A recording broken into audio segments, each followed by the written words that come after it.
Hey guys, I'm back with another video. I'm finally starting to get back on schedule with these. But I was going to talk about something different today, but then I found a trailer for inFAMOUS. It's about 5 minutes long and it explains some very important things that will answer a few questions you guys might have about why I like inFAMOUS 1 so much better than I like inFAMOUS 2. Now, I'm not saying inFAMOUS 2 is a bad game. I like inFAMOUS 2. I just feel that it lacks some of the things inFAMOUS 1 had. And I think they're both good games, but let's just say that in my perspective, the first one is a hell of a lot better than the second one. I'm going to give you a few reasons why later in the video. I'm going to play the trailer and I'll pause it at some points and discuss what my opinion is. Anyway, here we go with the trailer.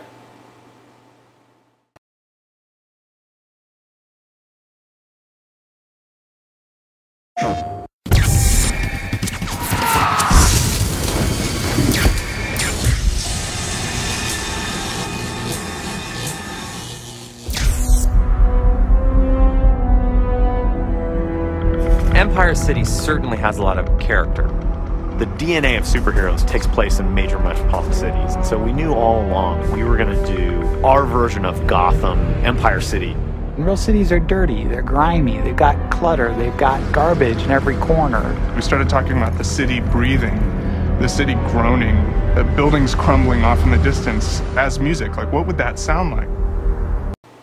Okay, and so like you heard right there, the city has a musical component to it. It's breathing, it's alive, it has personality. While in my opinion, New Marais doesn't really feel like the city itself has much to do with the feel of the game. The emotional or dramatic component of the character of the city really has no connection to the way you play the game. So let's continue with the trailer.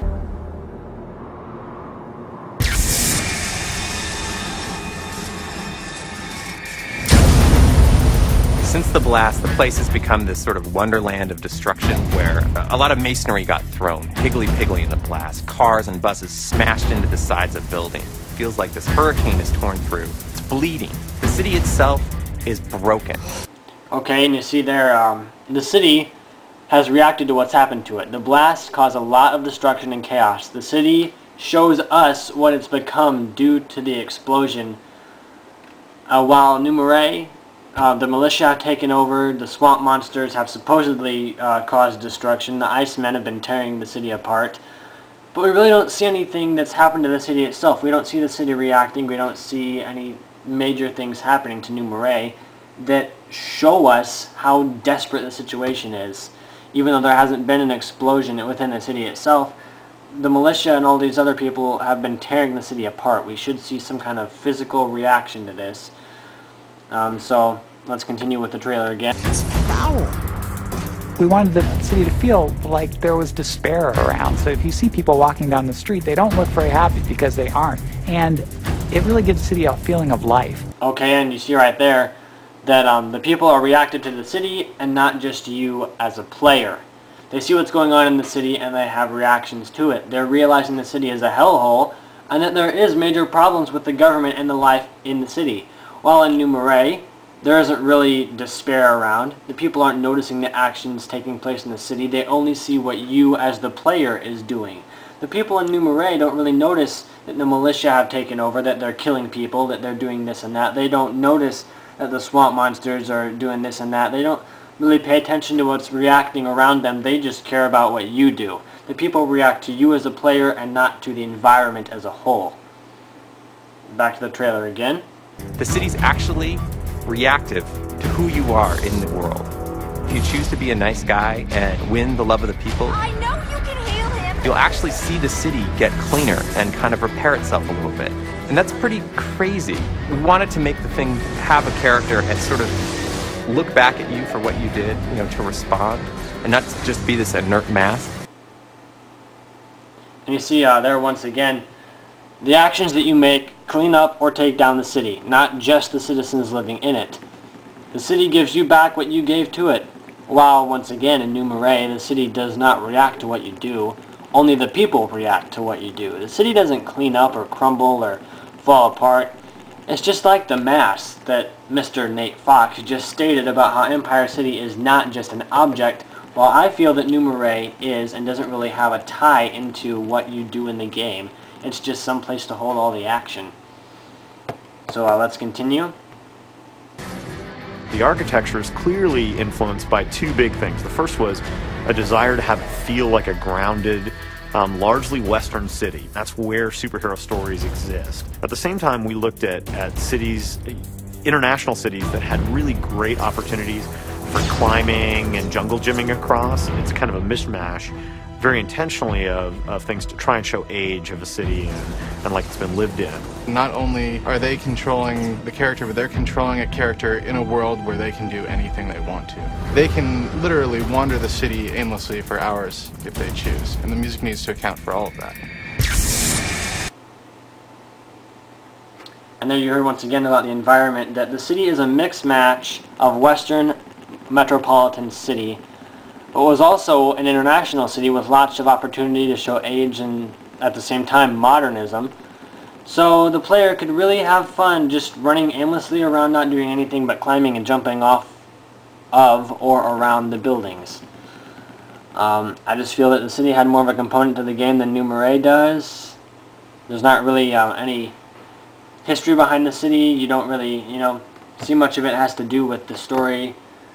It's just a place to go around and basically just make your choices in. So let's continue again.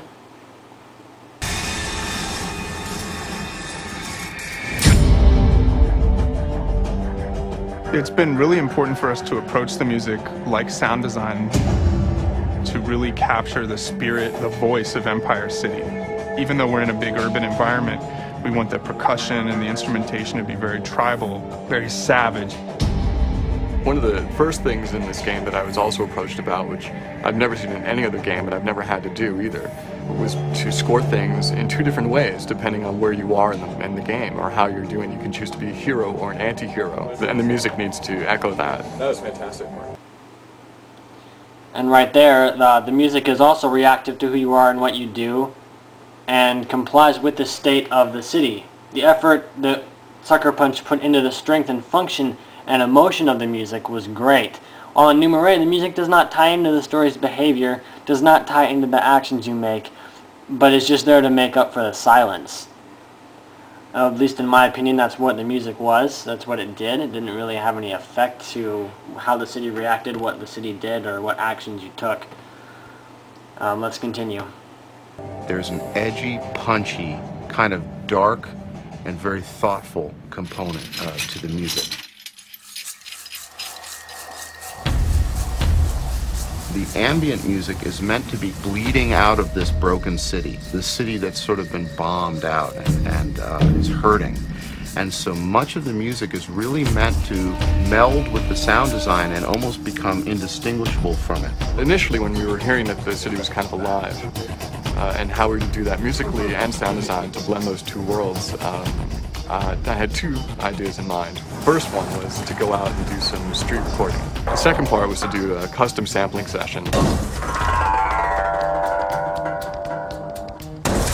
want it to be orchestral, but you don't want it to be John Williams.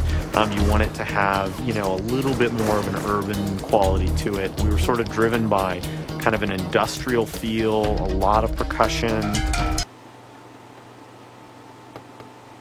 Okay, there again, you see the music had a feel to it in Infamous 1. It blended in with the city and the actions you made and what was going on. It was also part of the game, not just a sound to fill in the blank space when you're fighting or doing something active, like in Infamous 2. The music of Infamous 1 was also urban and industrial and exciting, and was a mixture of all sorts of compounding, powerful, dramatic, living sounds that really combined with the gameplay and the setting of the city that ultimately made you feel like you were in control of everything. While in Infamous 2, it had more of a John Williams soundtrack, which is obviously what Mr. Brian Fleming just quoted. You don't want it to be John Williams, but you still want it to be somewhat orchestral.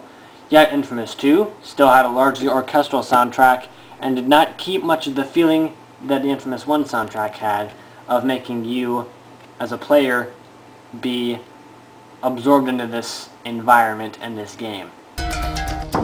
the way that we address that is by using a lot of instruments that are very rustic and urban, like trash cans and metal pipes and cardboard boxes, and just beating on all kinds of different things in different ways. And then at the same time, we've taken a lot of really conventional instruments and tried to play them and use them and, frankly, abuse them in really unconventional ways. Not to mention that our artist Amon Tobin manipulates sounds and carries them into a completely different space, so that even the combat music has this effect of sounding like the city is kind of throwing its head back and roaring. The thing that's really different about inFAMOUS is the level of density we have in the city. It makes it a much more enjoyable environment to play in. We want the whole thing to be an immersive experience. You experience the city more than just hear it or feel it or play it. It's the combined efforts that really make inFAMOUS something special in terms of the whole package. And finally, as Mr. Scott Hanau said, I'm sorry if I pronounced his name wrong, you don't just play or feel or hear the city, you experience it. I feel that inFAMOUS 2 really lacked the component of making everything, the combat, the music, the drama, and the city combined to have a feeling of ultimate joy and of really allowing the player to experience and live in the moment rather than just play the game. Ultimately, I feel that inFAMOUS 1 made the player feel like he was actually living and experiencing what was going on in the game, rather than in inFAMOUS 2 just picking up a controller and playing through the events of the game. inFAMOUS 1 really drug you into the story and got you actually, quite frankly, addicted to what was going on, and it made you feel like you were actually there. inFAMOUS 2 really, to me, is just the sequel. It doesn't really have many ties, it doesn't really have anything that bonds it together as a whole package, and doesn't really drag you into the game that much as inFAMOUS 1 did.